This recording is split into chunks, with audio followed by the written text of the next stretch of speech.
And we are live, as always, on a Monday night. Well, not always, because we were off last week, weren't we, Nick? We were. We were. We took the week off. We had a lot going on. I had internet problems last week. The internet just died in my part of the world, more than the usual problems. Who would have guessed?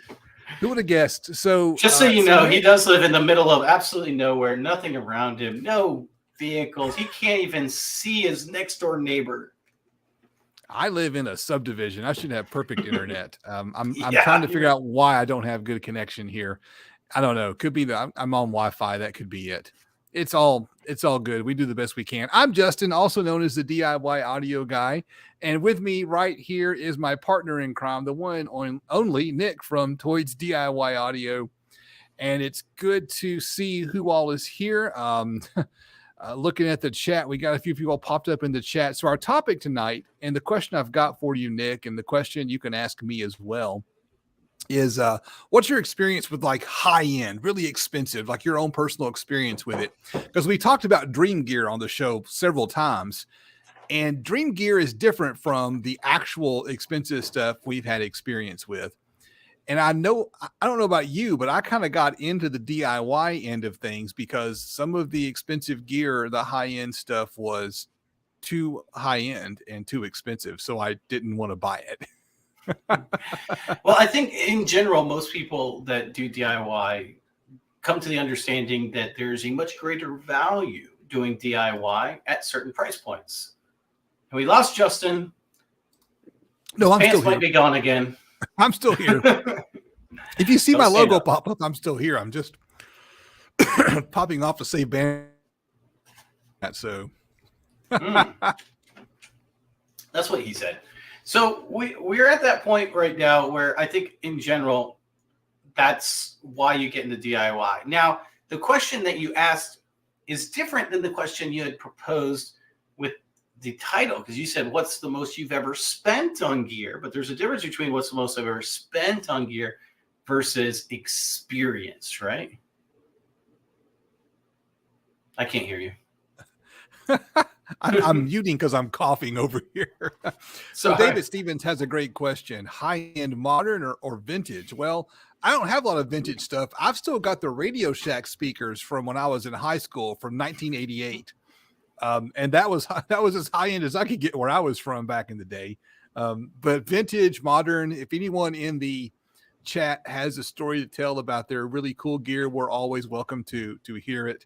So what's up? Hi. I have a story.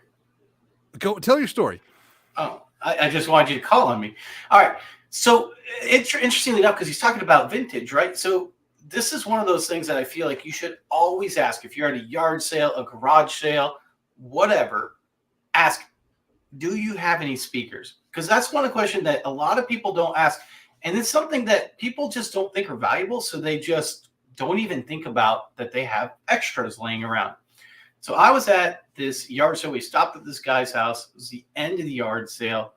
I didn't see anything I wanted, anything. And I said, hey, man, do you have any speakers? And he goes, well, I have those junky. And he had these like old like boombox, but it was like the non-cool boom boxes, right? You know, it was like the tweener stage where it went like when boom boxes were going out of style and they were just kind of like, you know, the separated. Right. I'm like, nah. I said, no, I was thinking like more like, you know, actual speakers. He's like, oh, actually, he said, I have these. They were original Wharfedale speakers. They had everything was original on them, tweeter, everything. And these things were like $500-$600 speakers. And he said, look, I'm going to be throwing these out, but if you'll take them, I'll give them to you for $20. So I said, deal, I'll take them. And so, I mean, I took them off the guy. He had no issues selling them for $20 because he didn't care. He didn't care what they were worth. He wanted them gone the cool thing is it came with the original brochure out of it. Like, you know, these are like from the 60s, 70s, came with the original brochure, and it even came with a letter from the guy where he bought them from, where he got them. He actually got them overseas in Japan and brought them back with him because he was stationed there. It was like this cool like thing that you're like, nah, you'll never get that again. And they were cool. They even had sand filled in the back. So like the rear baffle You could unscrew so Yeah. you could get in there to work on it, but it was all full of like sand so that it wasn't resonating. It's just, they were really good speakers.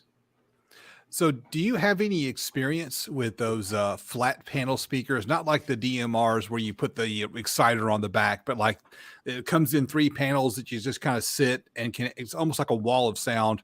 They're like these little ribbons inside. It almost looks like a decorative panel. Many years ago, way back in the 1990s, I was in a fraternity in college, and we needed some speakers, and our fraternity advisor, the old guy who was supposed to be making sure we didn't break too much stuff, said, "I've got these old, like, ribbon, magnetic planar speakers here I'm not using. I'll bring them over, let y'all use them for the weekend." And they weren't like great for parties, and they didn't make any bass whatsoever. But I remember looking at them going, what the hell's that? And looking back now, I know this might have been, at the time he may have paid $2,000 or $3,000 for those things. And it's like, wow, those were cool. So, you know what? It reminds me of a company that recently actually just asked me if I wanted to review on some speakers. I haven't responded to them yet. So I'll ask you guys what you think. Put it in the description. Well, I'll go ahead and put a link. It's going to say Justin's name to it. But these is a company called Odd Fly, and they create directional speakers. I know we talked about this before on the channel. But they're speakers that can go like next to your monitor or whatever, and they're highly directionalized, so they don't actually affect anyone else. And I think that it's a really interesting technology. And I don't know if people would be interested in the technology or if it's just kind of one of those like, that's really cool, but now that I've heard about it, that's all I need to know. So I don't know if you guys think it's something that that I should look into. Let me know, because I'll be curious what your guys' thoughts are on Odd Fly. All right. Dan, Nick, I like the new camera. Thank you, Dan. I appreciate that. So Brian Steele was, so when you said that, because you then started going on, I was thinking Magnepanes as well. That's probably what they were, right? I didn't know what they were, but I was like, what are these? This is cool, right? Yeah, you described them a little bit different. Oh, Choke Change said it as well. I didn't see that, but yeah. That's what I was thinking of when you said that. And yeah, I have experience with those. Those are great.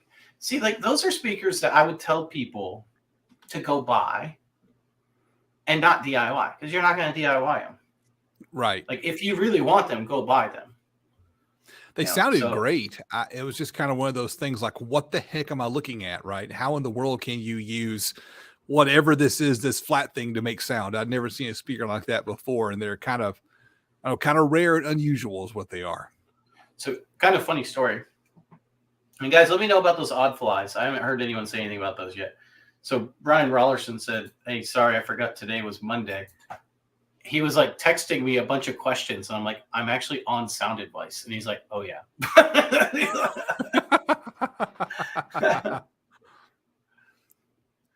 Yeah. I was like, yeah, I can't answer right now. I've got a slightly related question for you. The rule breakers, right? This is the speaker you designed that uses the BMR in the center so that you can have a center channel that lays horizontal and doesn't sound terrible. Are those designed to also be used vertical? So could you use those for center, left, and right, for example, and surround as well? The rule breakers are such a unique design, and they really are designed for people like smaller areas where, living rooms, dorm rooms, bedrooms, places where, you want apartment where you really want to fill the sound. What a lot of people don't realize with that speaker is we were designing it so that we could get a great horizontal off axis, but the actual off axis response is basically the same horizontal as vertical. So you're getting this amazing, almost like conical dispersion, which is unlike most speakers. Okay. Even if you get a 3-way center channel, you're not going to get that vertical. You're going to have a lot of vertical directivity. And so the rule breaker is kind of cool because whether you're laying down on the couch or sitting up or laying down in bed, no matter what height you're at, you're also getting a really good sound response. So you can take the rule breaker and turn it 90 degrees and sit it straight up, and it's going to sound fantastic because it's designed to sound great in either direction. I mean, technically, you could tilt them horizontally and make them look, you could tilt them like at an angle or whatever if you really wanted to. It's a really cool design. So yes, they can be stood straight up or horizontal. And honestly, like if someone was like, I don't really want to spend a lot on my gear, but I want great sound and I want something small, that's the speaker I would tell them to go towards. And I would just build 5 of them. They're cheap. They're like $80 to build, I think. $80 each? I think something like that. I mean, you probably get more because you'll probably get more off because, you'll use the code like TOYED and get 5% off. And then usually Parts Express has other money off, but you know what I'm saying. I'm just saying in general, I think 60 to $80 a piece. I can't remember right off the top of my head, but I have the parts there so you can take a look at it. And I asked that question for a very specific reason because I had a question about home theater receivers. I've never purchased what I would consider an expensive or high-end home theater receiver. The one that I have it's a Denon, right? The version I have now is one that I had some lightning strikes, and every time I had a lightning strike, I lost an HDMI channel. I don't know why, I just would. And eventually I lost enough channels where it wasn't usable anymore. And so I had to buy another one. And I want to say that I didn't spend $300 on it. I forget what the model numbers are. It's a Denon. I like it. It sounds good. Has the Audison setup mic. But I know that you're more into home theater than I am. For me, it just needs to, if it's got 5 channels and a subwoofer output and a few HDMI inputs, I'm pretty happy with the home theater. I don't really need a high-end home theater AVR receiver, but you have a decent one, don't you? What do you use for your AVR receiver? So I use the Denon X3800. It's about, I think, I don't know, off sale, I think it's like $1,500. On sale, you might be able to get it for $1,200 or $1,000, somewhere in that range. It is a really good one, and there's reasons why you'd want to go with a better one. For me, I would actually tell more people, if you're going to spend your money on start with the receiver. Actually, a guy asked on Facebook recently, I had $2,000 to spend. What should I do? I should spend at least half of it on a receiver, and pick up speakers as you go, or look on Facebook Marketplace, because you can get nice high-end gear for pretty cheap on Facebook Marketplace secondhand, which is always, something that you should consider. I've told that story before, so I'm not going to tell it again. I got those Definitive Technology towers, and a center speaker, 15-inch powered sub in each one, 8-inch powered sub in the center, $300 for everything. So, there's deals to be had. You just have to be willing to look. And for your typical home theater consumer, at what point are you going to look at their AVR receiver and go, yeah, you spent too much money. There's no point in going above blank. What do you think the upper limit on a reasonable expense is for that?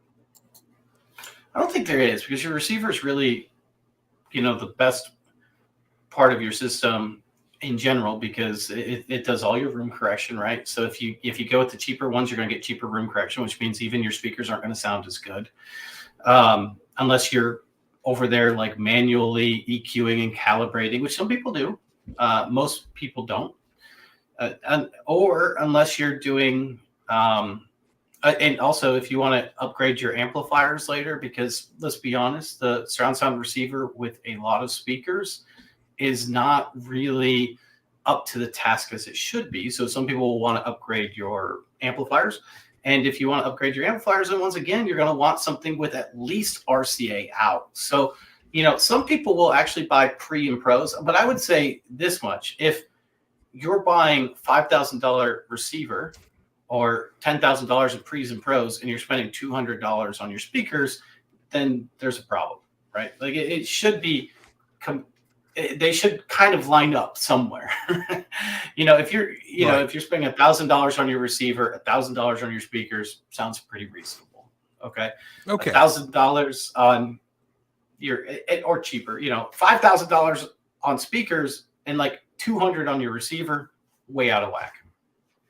Gotcha. So you're saying that you want to, I've said this before in some of my videos, it doesn't make sense to buy the cheapest entry-level 12-inch subwoofer and then power it with a JL Audio amplifier. There's no point in that. You've got to kind of balance it out. Exactly. Yep. yeah, you want to balance it.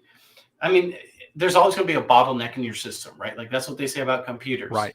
You can buy the best graphics card, the best CPU, but if you have 8 gigabytes of RAM, Yeah. you got a bottleneck, or you got a really So- slow hard drive. You're gonna have a bottleneck somewhere. So that's interesting when I think about the things I've spent money on. There's money I spend because I have a YouTube channel, and I spent a lot of money on my computer. It's a Hewlett Packard. It's a pre-made machine. It's not one of these custom machines. But my old machine, I noticed my bottleneck was always either the RAM or the hard drive speed. So instead of going with 8 or 16, which is normal in some gaming systems, might do 32, I went with 64 on this one. And I've never ran out of RAM. And so it's like plenty of RAM for days. Because I've noticed even if you get to like 80% of your RAM usage, it makes it impossible to edit video because it starts to get choppy. So that's never really fun. So I feel like you should rename your computer from HP to Dodge. Dodge? Oh, yeah, RAM. It's got a lot of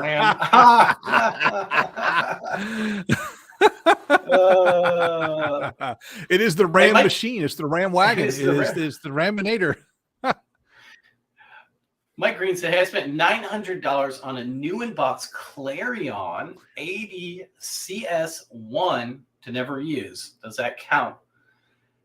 This is a really good question because I feel like this happens a lot more than we like to admit, where we bought a really nice piece of equipment and have let it sit. That's never happened to you, has it, Justin? Have you ever bought a really nice I'm going to, one of the things on my list to talk about tonight, I'm going to do a screen share of this, and let me pull it up real quick. Oh, let's see, screen share.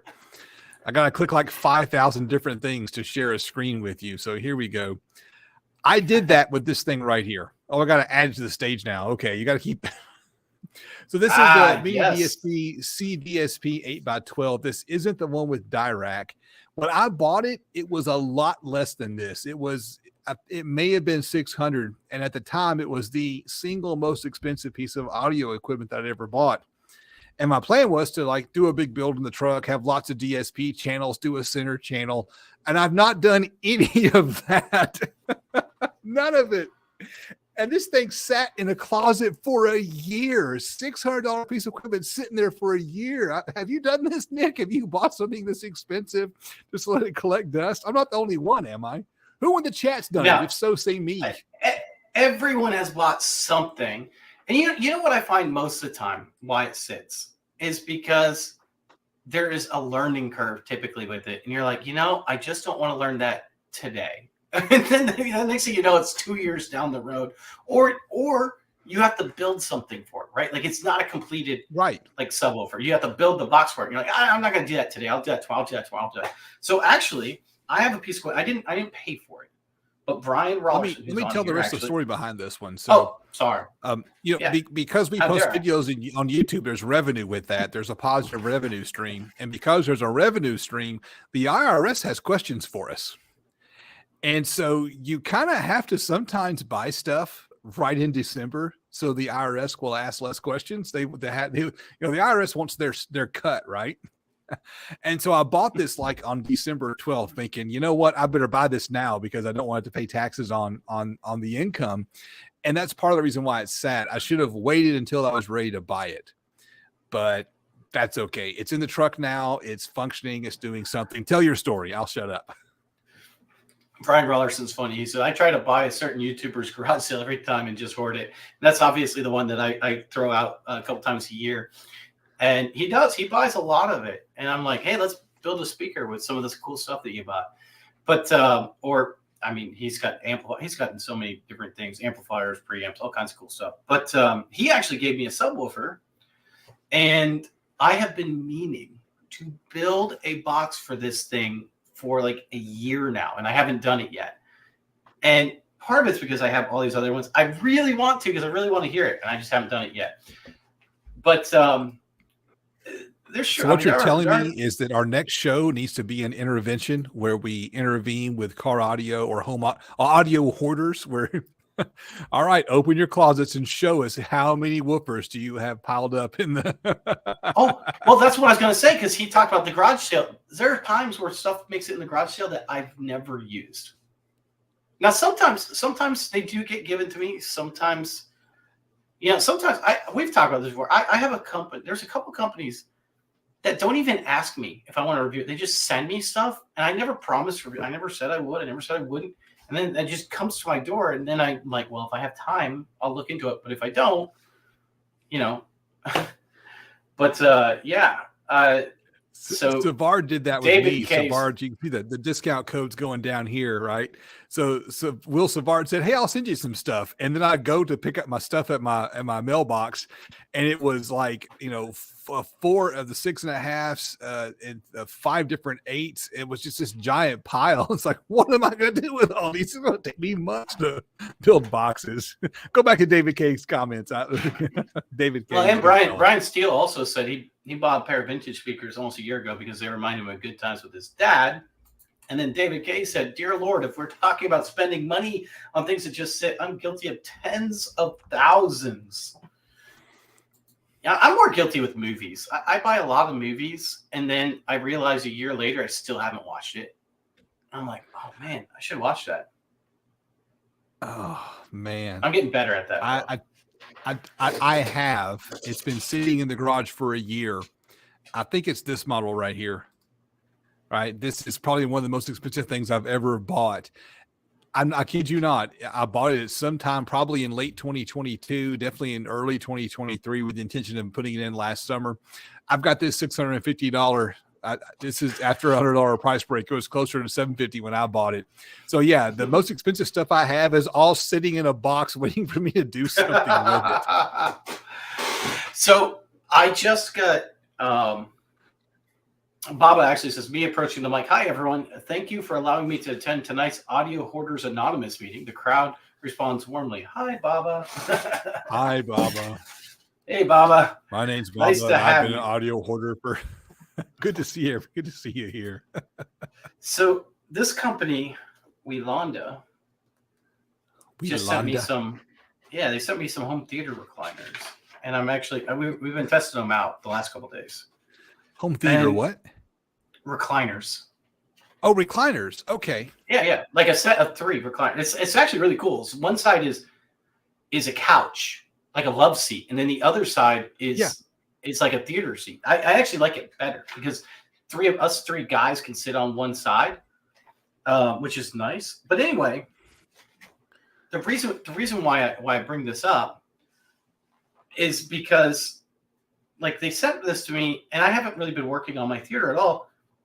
And I finally am like, look, now that they sent this to me, I should really build a riser for the rear of my theater. And so I just decided, like, I'm going to do that this week because I need to actually do that. So yeah, I get it, man. I think we're all guilty of having really nice stuff and letting it sit around, expensive stuff. But by the way, I haven't said this yet. But anyway, this has nothing to really do with this. I mean, it kind of does. But I have some other theater seats by a company called Valencia. Yes, I went on their website, Wielanda's, and I'm an affiliate with Valencia. I'll admit that right now. I'm an affiliate with Valencia. If you buy Valencia theater seats, I make commission off of it. I'm not really an affiliate with Wielanda yet. Amazon, you can buy it off Amazon. I guess I'm affiliate that way. But they have seats that look just like Valencia's. Now, I haven't sat in them, so I don't know if they're exactly the same. Valencia's row of 3 is $6,300. Wielanda's row of 3, but Wielanda's row of 3 is $2,100. That's a little better. I mean, I'm just like, holy cow. So I'm kind of like, I mean, the ones that came are they're really nice. So I'm kind of like, why would you buy I mean, I don't know. It's interesting. You talk with the home theater seating. One of those companies reached out to me, and my problem is that I've got knee problems and back problems, and I can't get them upstairs to where the theater room is over in that side of the house. And so it's like, I don't know. And the couch that's in there now, it's 8 years old. it's beginning to show some wear and tear. And my wife's going, maybe it's time for a new couch. So I'm going, maybe it's time to reach out to one of these companies that have asked me to show their home theater seating. And I think that'd be kind of cool. So it would be. And it's nice for you. It's nice for people to kind of see what's out there. You know, some people do that. I agree with David K's suggestion, by the way. Justin needs 120 rams of internet connection. I bet my wife is streaming downstairs. I'm going to send her a massage real quick and see if she can maybe hop over to something different. So, guys, we're also I want you guys to do something next week. Come on my channel, check it out. You know, we do the same thing. We actually have a really cool one planned for you. I think you guys really like it. But we're trying to see if StreamYard is actually worse at streaming. So he uses StreamYard. I use his Restream. We want to check out the quality of the connection and see if his connection quality is better next week. Yeah. And this was strategic. We both, not without talking to each other, not really, no. We both, without talking to each other, strategically chose different streaming services, and we're going to be able to we need a Sound Advice Audio Hoarder Anonymous merch. I think so. I think that would be hilarious. Thank you for the $10 super chat. Super chats are always appreciated. We do this to connect with our community and have a good time. And the way I kind of view it is a very kind of capitalist mindset. If people are giving us super chats, that's a sign that we're doing something valuable. So if we're doing something valuable, you can drop a super chat. If not, why are you here? You know, Blake actually has it. Blake, thank you, Brian. That is awesome. Blake has it right too. So the most I've spent on any individual component for audio is my 3D printer. And I think that if you're in DIY, that should be the most expensive thing you spend. It's something to help you DIY more, right? You know, tools of some kind, whether that be CNC. Absolutely. Mine was a CNC. Mine was a CNC, yeah. But you know what? We never answered the question. What was the most I've ever... So the best amplifier... Well, 27 minutes in, we haven't answered the question yet. No. The best amplifier I've ever had my hands on is by far the Orchard Audio. I actually have it. I'm actually not using it right now. I actually am probably going to sell it just because I don't have a use for it in my system. But it is by far the best amplifier I've ever used. I mean, I could use it in my home theater, but in the same instance, I'd rather have all the same amplifiers in my home theater. And so I'm not going to buy more Orchard Audio because they're just very expensive. So I can't justify that. I'd rather go to Dylan and buy some from him. But for me, so I'll probably end up selling that. Well, I know I'm going to sell it. I just haven't posted it yet. If someone wants it, just ask me and I'll tell you a price because I don't know. Or shoot me a price if you have an idea what you want to pay for it. But it's the Stark Grimskin Ultra 2.0. It uses GAN technology. And that thing, I remember I was testing the Audience 212 out, and I had it hooked up to an SMSL, which I loved. Great little amplifier. And then I hooked it up to the Orchard Audio, and then I was like, oh, wow. This is what these speakers are supposed to sound like. I mean, it was just this eye-opening experience. And there are times where I will absolutely say that getting high-end gear makes a huge difference. So I'll give you one other example. My friend Eric came into town from Pennsylvania. I don't know if he's watching. I hope he is. But he came in to Tennessee and listened to my theater, and he'd heard all these good things about the 21-inch subwoofers. And I turned on those subwoofers, and we watched. I just did a quick little scene, and he goes, you know, Nick, I really like the subwoofers, but I'd like to experience them with the bass shakers off. And I just looked at him and I said, I don't have any bass shakers. And he's like, that was just the subwoofers? I said, yeah. And he's like, it is this weird experience because I feel it, like, you know, shaking my seat and everything, but I don't hear it. You know, like I don't hear the subwoofer like. And so that was pretty cool. I liked hearing that and that, but I think that's, once again, when you go into some more expensive equipment and you do it right, you know, what you experience. And I think there is definitely a difference there's definitely a difference in like, you know, a lineation of this. Go ahead. Brian Townsend, Justin. thanks you for becoming a channel member. I thought you had been for a while. I'm not sure what the notification that you're a member for 3 months is, but thank you for 3 months of support. My channel membership is like $2. Nick, did you ever turn on channel membership on your end? I did actually. I do have channel membership on for anyone that wants to. They get we do actually a monthly live stream for just the channel members. So, and then we can talk about whatever you want, basically. Yeah. Yeah. So I don't know who you're talking to. We're both in Tennessee. So, but our exact locations is something that we will share on not a little differently. Maybe I try not to share my exact location, although a few people do kind of start to figure it out. So I'll just say I live in West Tennessee. I don't mind saying West Tennessee. I live in West Tennessee. Let's just say I live in Nashville. That's the closest thing anyone's heard of. Whoa, I lost Nick. Every now and then his camera just completely disconnects. So real quick, I want to say hi to Drew Jones with Baseaholic Productions as Nick rolls back in. As Nick rolls back in, we had started talking about tools and equipment, and several people had mentioned in the chat that some of their tools and equipment toolboxes were some of the most expensive things. I bought several expensive toolboxes for out in the garage. And so I'm going to show you probably the single most expensive thing tool-wise that I bought was a SawStop. I bought a SawStop when I don't know, I built a garage. That might be the most expensive thing. So this is not the highest end SawStop. This is what they call the contractor saw. It's a level down from their cabinet saw. And I paid for upgraded wings. I paid for an extended fence so I can rip up to 3 feet on this. And this one has these wings here. You can see it says SawStop on them. I upgraded those to some cast iron ones. And my experience was horrible because they never showed up. And when they showed up, they were damaged and broken. And so I kept going back and forth with SawStop. They made it right, though. They sent me an extra brake cartridge out when they finally got the wings out to me.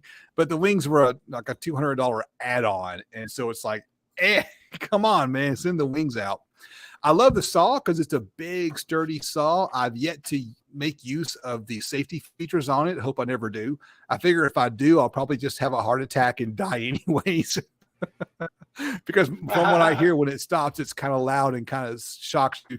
It'll be a jump scare. The one thing I'll say about this is the dust collection on this particular model. I don't know about the others, haven't tried them.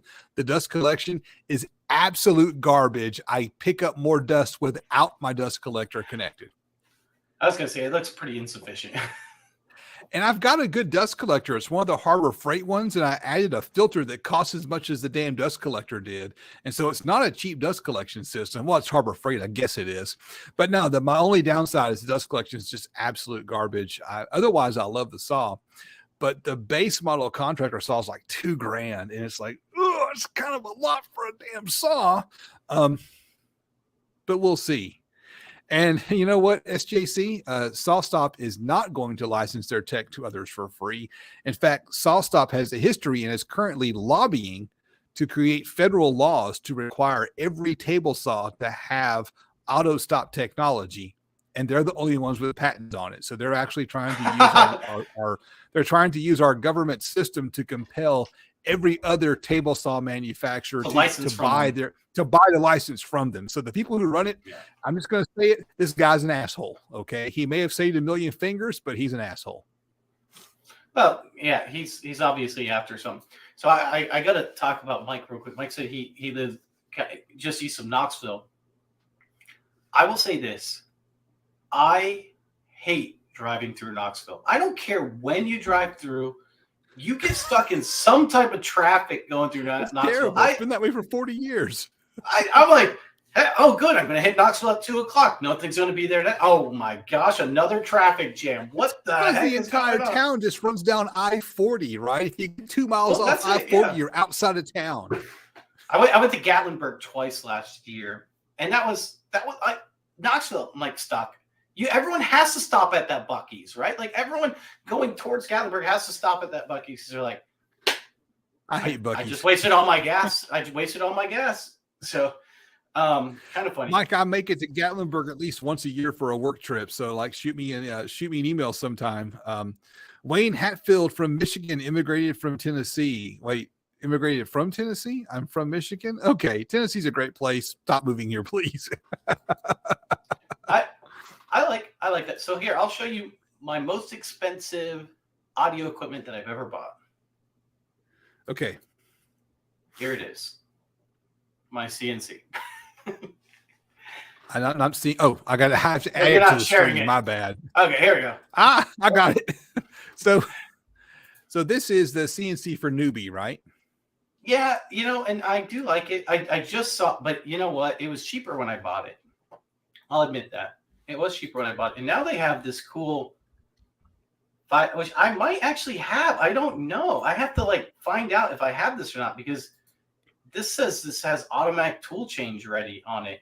And if that's the case, then I might have this one. I really don't know what controller I have.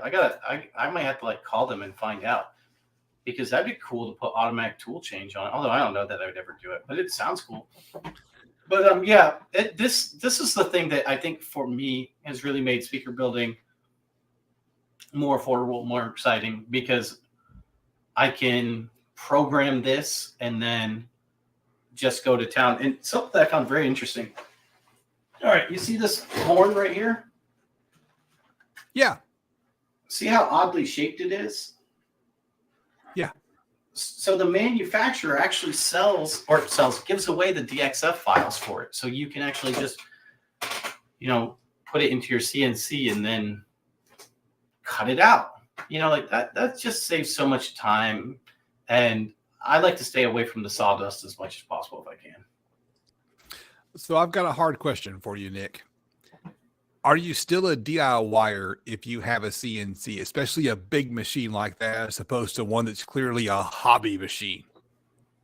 Yeah. I mean, I think someone said it during the speaker build-off that we did, because I used the CNC during the speaker build-off. And they said something to the extent of, I didn't realize Nick was such a something. I can't remember what word choice they used. But not that type of word choice.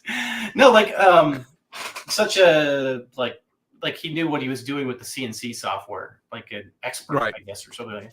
Because he was talking positive as opposed to he cheated. He was talking positive. Yeah, no, he was talking positive, because that's the problem with, I think, a lot of people think of CNC is you just cut away, but you have to design it all, and it's not a simple task. And some of the design software is harder than just going out there with that. I just like to save my lungs a little bit more. I just, MDF stuff is not great for you to be around while it's cutting. So I just start the CNC and I leave. For me, that's kind of, I do have a new laser. I'm really thinking about a CNC machine. And I know that you had a less positive experience with a Shapoko, but the new ones don't use belts. They're all ball screws. And this is the Shapoko 5 Pro. And even after you add the... What's that? Are you sure they're ball screw and not screw driven? There's a difference. Ooh, good question. I'll double check before I go spend $3,750 plus. It's still a good for the VFD spindle. What's that? Yeah, no, it's still a good value. I mean, you're looking at what, $4,500? Yeah. That's right. The reason why I'll just mention this for anyone that cares, is depending on the screw type, right? It does say ball screws. Okay. So depending on the screw type and depending on the thickness, you can get, especially based on size, you can get backlash, right? So as you're going back and forth traveling, it'll backlash, and then that will actually mess with your cuts.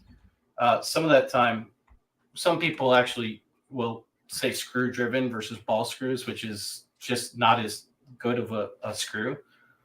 But it looks good. So I pulled this up because you mentioned something about the multi-tool or whatever. This one comes right from the factory with a tool setter. So you put if you need to change the bits during your cut, say you want to change sizes or shape of the bits, it's got this little button that the The CNC moves to that area, lowers the CNC, and sets the height automatically. So you can change whatever, change the in the middle of a cut. So what he's talking about, and you can do that with any CNC, by the way. But what he's talking about is it's going to be this little piece of metal or whatever. It depends on how they have it set up. But once you put the new bit in, it's going to determine the new Z. This is your Z angle, your new Z offset, like where it ends. Yeah. And so that way it cuts at the same depth as what it would be, or whatever depth that's programmed in the machine. Because when you put that bit in, that bit can go up higher, it can go down lower. It's not a set depth. And Blake always has some wisdom here. If you're just cutting out a simple rectangular box, use the table saw. But the complex geometry and repeated builds is where the CNC really shines. Would you agree with that statement? No.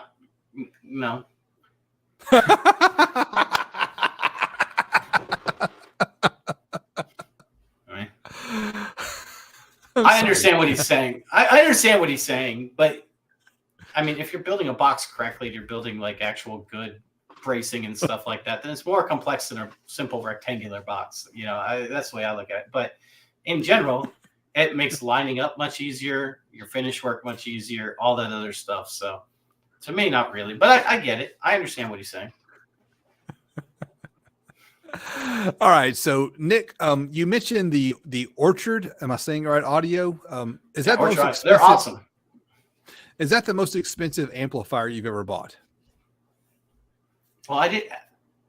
First thing, I didn't buy it. Orchard Audio actually sent it to me. I'll admit that to do that.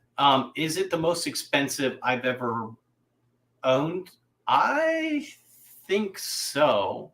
Off the top of my head, probably. It's not the most expensive I've ever heard, but it is the most expensive I've ever, I think, personally owned. It is the best one that I've heard, even out of more expensive ones. Gotcha. I do think Orchard Audio is worth what they offer theirs at, and probably more. Whether I would buy a bunch of them, I'm not really in a position to spend. I think right now their start Grimskin's like $3,500 each for a stereo pair. So, John's got a question. He's looking to replace his Mackie 808S, not an 808 drum machine, I'm assuming, but it must be an amplifier. I've loved the amp. Do you recommend another Mackie or another brand with the same output power? So Mackie makes pro audio gear. So Mackie's a little different than hi-fi gear. It's not bad, just different. You got let me add your screen. No, I was looking up which one I was just looking which one the 808S was, because I wasn't. In the words of Sir Mix-a-Lot, the 808 kick drum makes the girlies get dumb. So, okay. The 808S is like a mixer plus amplifier. And honestly, I don't know. Yeah, so Mackie makes mixers and similar other stuff. I don't know much about Mackie's, like it's pro audio gear. It's outside of my area of expertise. So, and it's not really something that I pay attention to either. I do a lot of pro audio amplifiers, but mainly just like the amplifier, not like the Mackie 808. Yeah, Mackie makes mixers and stuff like that. Yeah. So yeah. I've known people. Back in my college days, I knew a guy who had a Mackie mixer in his dorm room and used that for his stereo. It's like, okay, that's different. So the most expensive amplifier I've probably ever owned is a JP23. But once again, I didn't buy that. JP sent it to me. Jonathan Price, he's one of my patrons now. So Jonathan Price is a great guy, in my opinion. But they sent me one of the amps, and I've been using it off and on for the last year, and I love it. But I just did something crazy, Nick, which is why I wanted to do the show, because I want to show you maybe the dumbest thing I've ever done in my entire life. Okay. And then I'll talk about this afterwards. Go ahead and answer that question first. No, Brian is I forgot that Brian built it. So I did a video a long time ago about how to make a hi-fi amplifier using these ICE-powered chips, which Parts Express sells. And he's right. Like, that's like one of the best value amp. Like, if you want like a value amplifier, like that's a great value amplifier. Thomas & Stereo actually reviewed it. Someone else had built it and then sent it in after they watched my video, and he reviewed it and thought it was, worth the price which I think at the time it was like what it was equivalent to like a $3,000 amplifier. And he said, yeah, that's probably where I'd put it at, something to that extent. So yeah, that's I forgot about that. Thanks, Brian, for bringing that up. Okay. Now I'm going to show you the stupid thing I did, Nick. Okay. Ouch. You bought that? So, okay. This is the Marine version, which is a little bit more expensive than the version that I bought. So I didn't buy an amplifier for $1,049.99. And the non-Marine version's been on sale all throughout February. So I didn't pay $1,049.99 for it.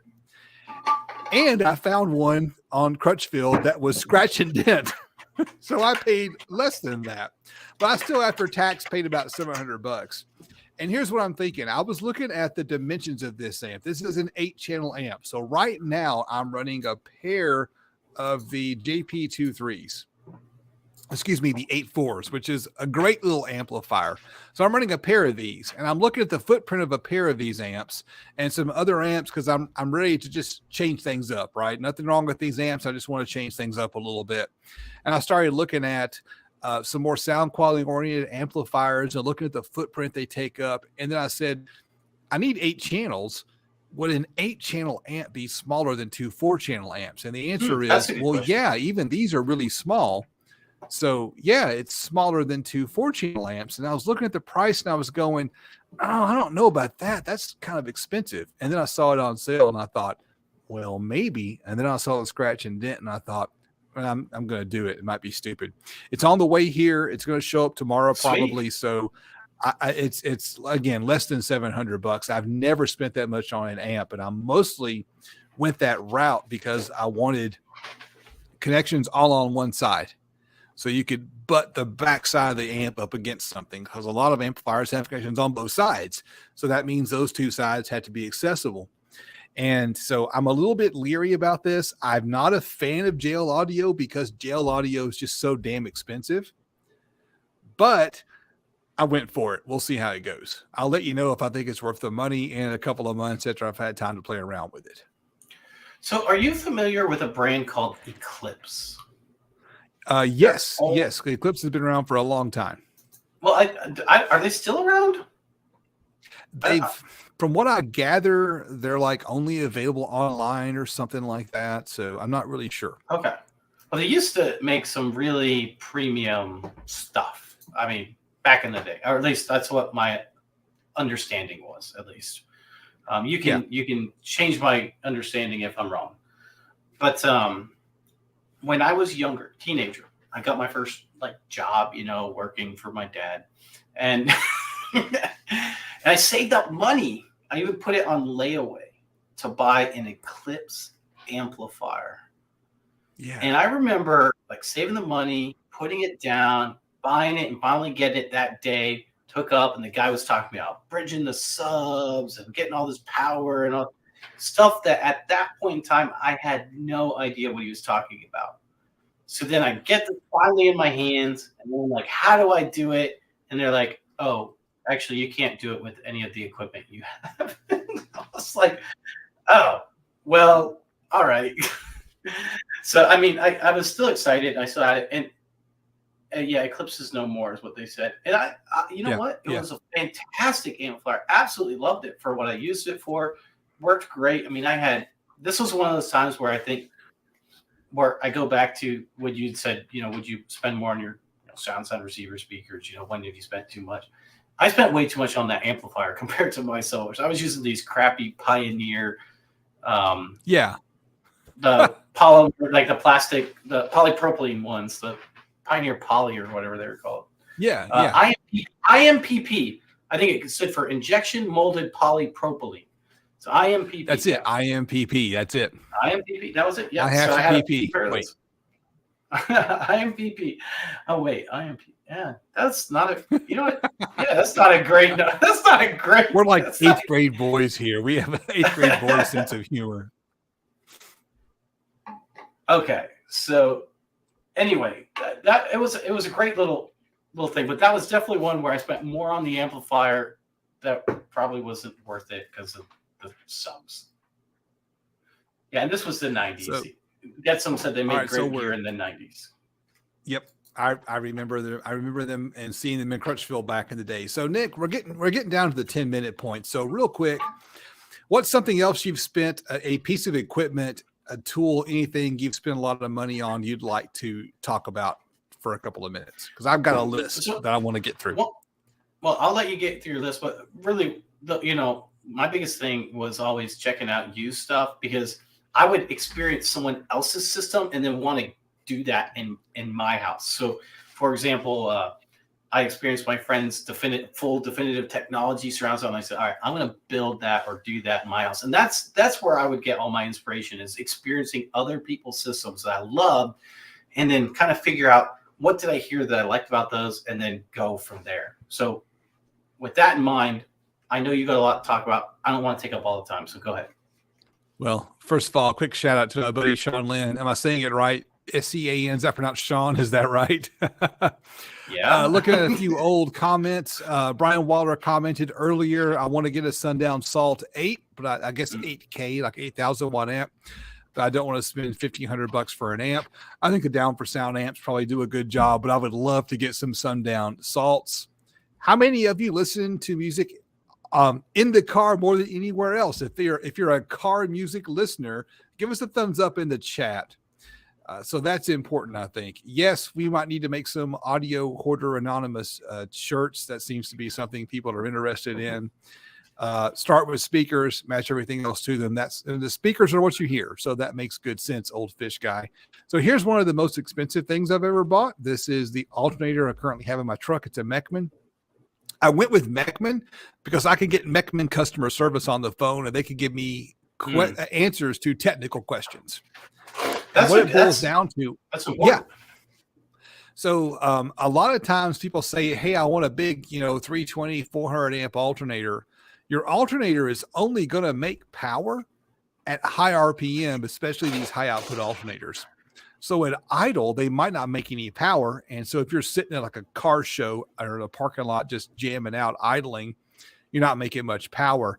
And the guy at Magnepan said, look, gravitate measure and measure the main pulley down by the crankcase. If it's more than 7 inches, you're golden. Get this one. I bought this one. It was, I paid the price of $519 for it. And I had to buy a $60 belt to make it work. So that would hurt. And I probably got as much invested in batteries, probably more. So the charging is expensive. Amplifiers have gotten cheap. Amp power is cheap, but the power comes from somewhere. And so you're going to burn a lot of money on the batteries. I thought about adding a color, and I regret not adding a color after it's been in there for a year and a half at this point, about a year. I wish I would have gone with a multicolor. So that's one thing I spent a lot of money on. Another thing that was expensive, well, let's see here. Not that bad price-wise. Here we go. This is the kit for my home theater towers, the Tritrix kit. They were cheaper back in the day when I built them. $400 for the kit, plus you got to cover them with something. So I bought probably $60 worth of veneer, and then I still had to stain the darn things. And so like they were $500 easy, but fun to build. Funny that you say that, because now that you say that, in my home theater, each one of my tweeters in my home theater is $350. Wait, what? And that's not counting the horn. Yeah, each one of they're the Eminence Tech Stream, right? The Eminence Tech Stream is $350 each one. So that's $1,050. Did you buy those, or did Eminence hook you up with those? Don't you worry about that. Jeez. Why do you ask these personal questions on air? Man. Oh, my goodness. I didn't ask if you bought your wife's wedding ring, did I? No, I'm trying, because pawn shop. I was broke. I had to get by.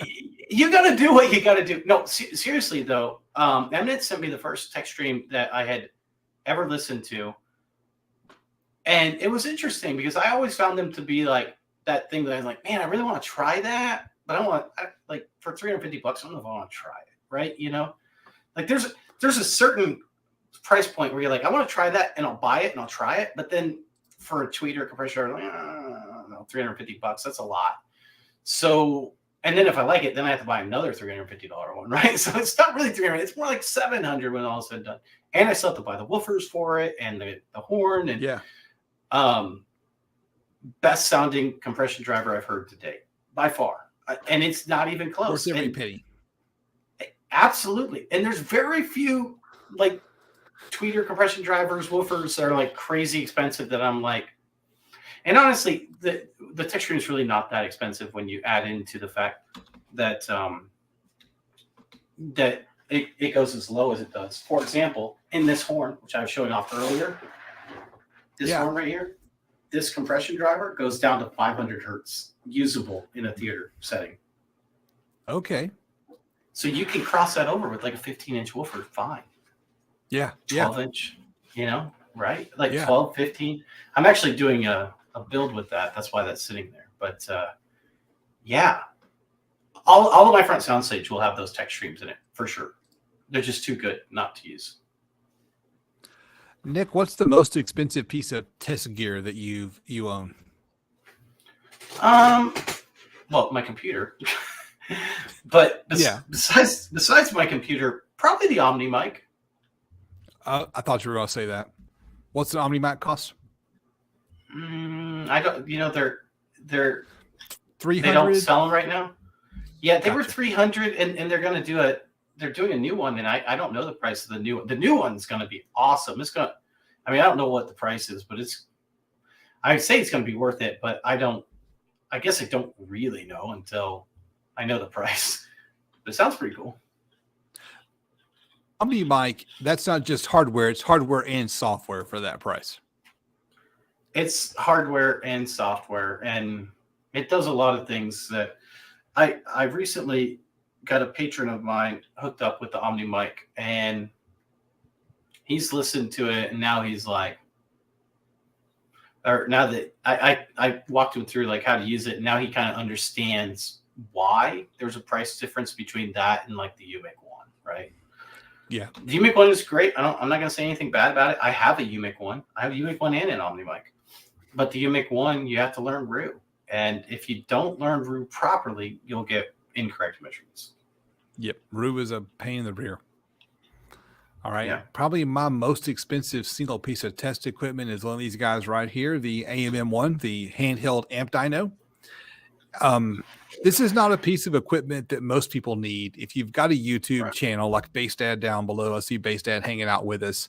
If you do a lot of shows, if you're always like, if you're in a competition where you need to clamp, so you need to know your power till you stay under your limit, might be worth having. If you have a car stereo shop, might be worth having. Most people don't need it, but I've got one. Steve Mead did send me a DD1, but he didn't send me one of these. And it's probably the most single expensive piece of test equipment that I've got. And I've used it more than I thought I would. And again, mostly because I'm filming. Now we need to get you an audio precision. Boy, howdy! I surely need one. I saw Blake B talking about the audio precision earlier. I think he might have access to one because he works for Digital Designs. So it would be kind of nice to get my hands on one. I'd be willing to stretch out and try to get one, but I need to know more about what they cost. Because you go to their website, there's no prices on their website. That's the first sign you can't afford it, right? You go to a nice restaurant and there are no prices on the menu. That's the sign you need to leave.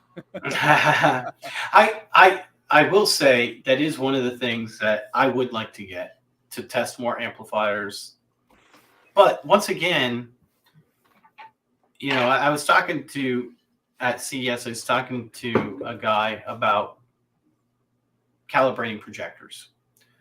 And, you know, we were talking about other YouTubers that sometimes calibrate projectors and don't. He asked me why I didn't calibrate like laser projectors. And I'm like, because I don't have the equipment for it. And, you know, and he mentioned to me that, you know, some of the ones that he's talking about some that are on there that, unfortunately, having the equipment is only half the equation. Right? Like we talked with Rue. If you don't know how to use the video calibration or the audio precision properly or whatever, it doesn't matter. It's not going to give you accurate results. So, right. I mean, that's always the issue with like really expensive gear. Is buying the expensive gear is only half the issue. Being able to use it correctly is the other half. And if you don't know, then you don't know if you're using it incorrectly, right? I mean, that's right. just kind of the way it goes. That's right. Oh, Basedad wants to know what audio precision is. It's a way to test amplifiers. It's a way to test amplifiers, but not just like, for example, it measures signal to noise ratio, slew rates, et cetera, all those other stats that they have on amplifiers besides just power and linearity. That's true.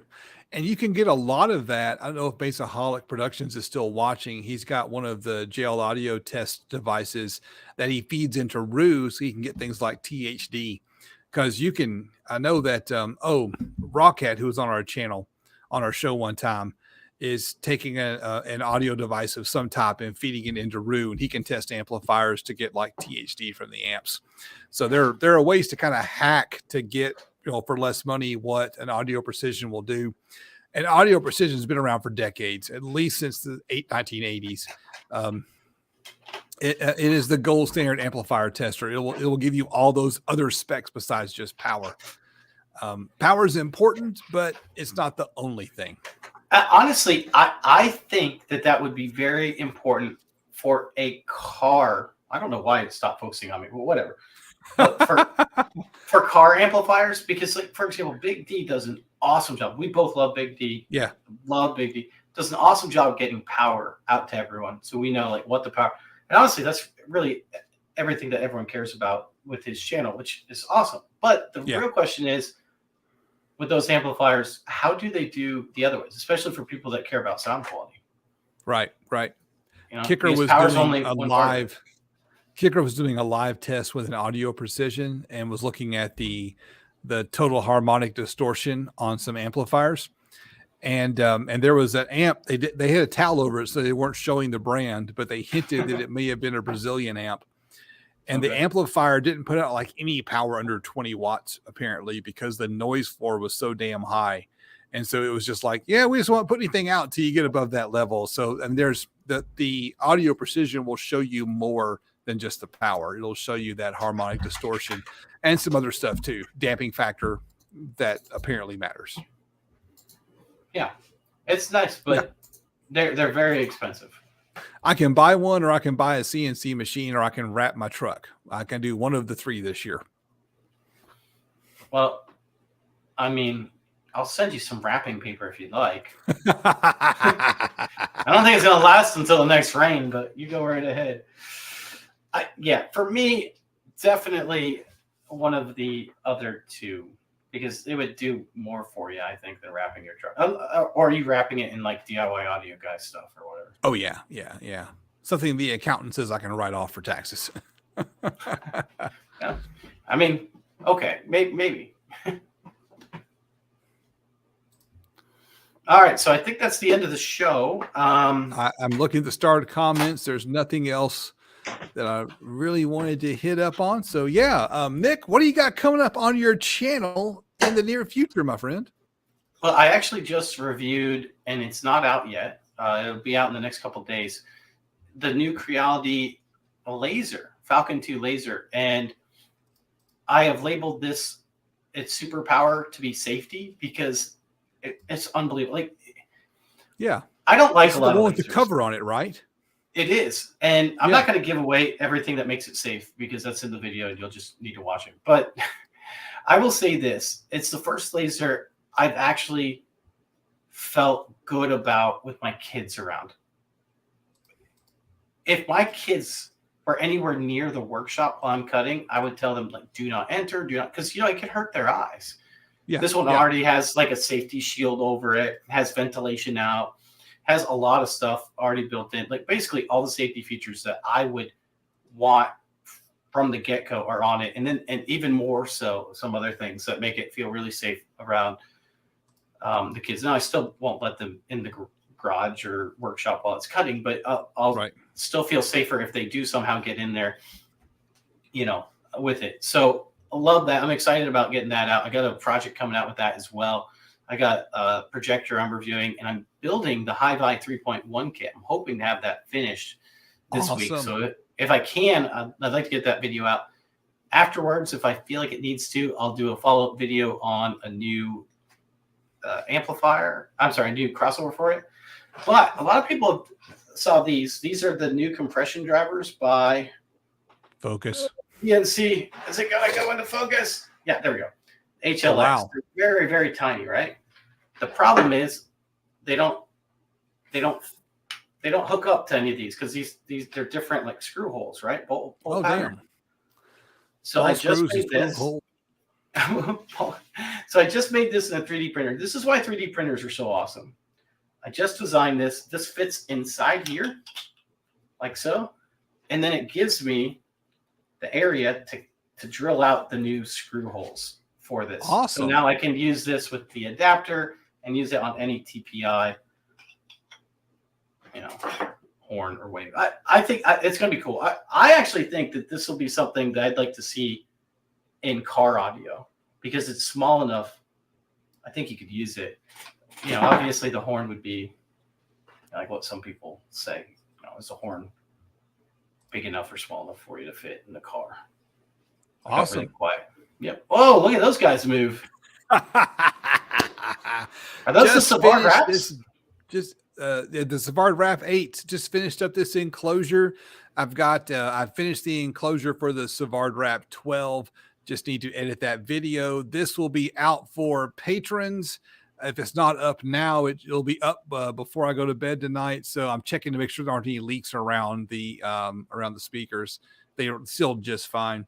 But these are the 8-inch wrap series subwoofers, and the build will be available for patrons first, and everyone else gets to catch it on YouTube next week.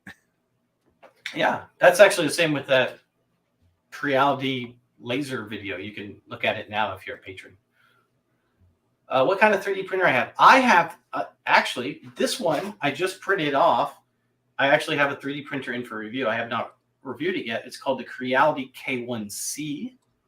I also have a Creality K1, and these are by far the best printers I would tell anyone to start off with if you needed, like if you were like, I want to start off with a 3D printer, I would start with one of those. They're easy to use. Blake, actually, that was his first 3D printer, if I remember, but Blake got the K1 just like I did, and he loves it. He can say more about that if he wants to, but yeah, it's just a fantastic 3D printer, and one that you can just set up and start printing right away, and it prints fast. It's just great.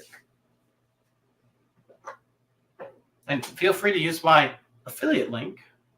That lets them know that I sent you, which actually is kind of nice for me. Well, and it does. Sorry. I love that picture. Bam. Just found a picture with some great woofer flex. Had to put it up because there's nothing.